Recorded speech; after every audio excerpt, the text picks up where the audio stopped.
Welcome back to another first impression, this time for the anime from Old Country Bumpkin to Master Swordsman Season 2. Synopsis on any list. Second season of the anime. Cool. Good job. Now, we continue where we left off. We are still a teacher at the school. We still have met our old students. However, we get assigned a new job.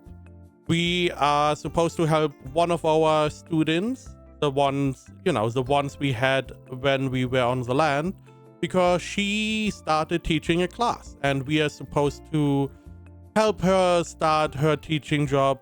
The class itself is about magic swordsman. He is good at swordsmanship, she is good at magic and swords, but she's not that good at training or teaching, better said. So that is our starting point. We are at a new school, we are teaching this new class, but stuff goes wrong. As is always the case, we have to fight, we have to deal with stuff, more or less accidents. Essentially, at least in the first 3 episodes, and that is mostly it. We just continue of following this guy in his adventure, everyday life. Now, if you have not watched the first season, I don't know if this is worth jumping into, honestly. What I do like is that the main character, our old guy, he's not totally oblivious. He does know somewhat, and he's like, you are my students. I mean, that was at least last season, where he was like, hey, I'm not really interested in trying to get with someone who's a lot younger, which makes him a lot more approachable. He seems like an old uncle, and he continues that same way in this season.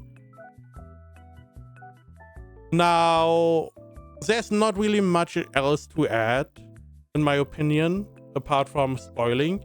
Now, what I want to mention is the animation. Now, we get some 3D animation, and in my opinion, it looks really good. It looks really good. It adds a lot of movement, a lot of action. It is well done. The the fights we have are not, they don't really feel static. They feel a lot more fluent. There's a lot of movement, a lot of evasion, deflecting, and it looks really good. In my opinion, one of the better application of like 3D CG. I don't really know what exactly is being used, but in my opinion, it looks really good. So it does have that going for it. Other than that, I mean, we have new characters we get introduced to from the student side. There was one little thing that was a little bit weird, but they did explain it somewhat. There was another part. There is a device that is being used that is not where it should be, and we find out. I don't really want to go too far into details, and it was a little bit weird,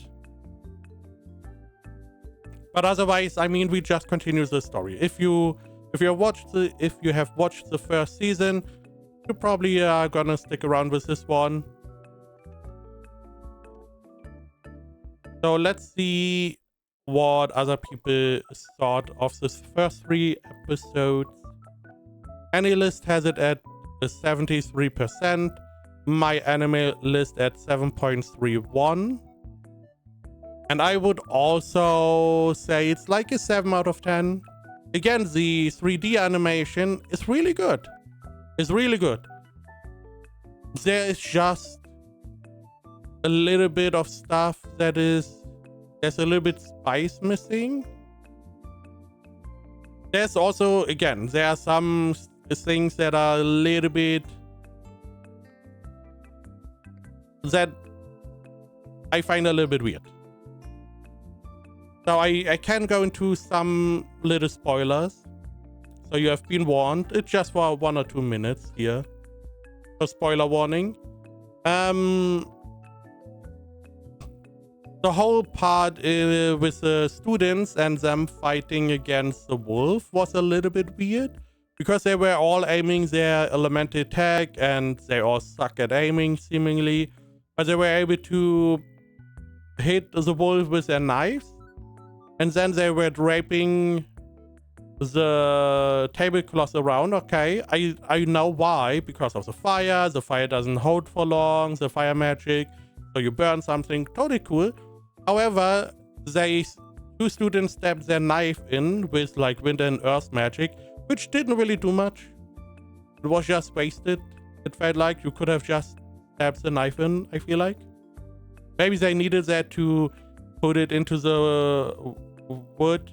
But as soon as you burn the tablecloth, the wolf is free anyway.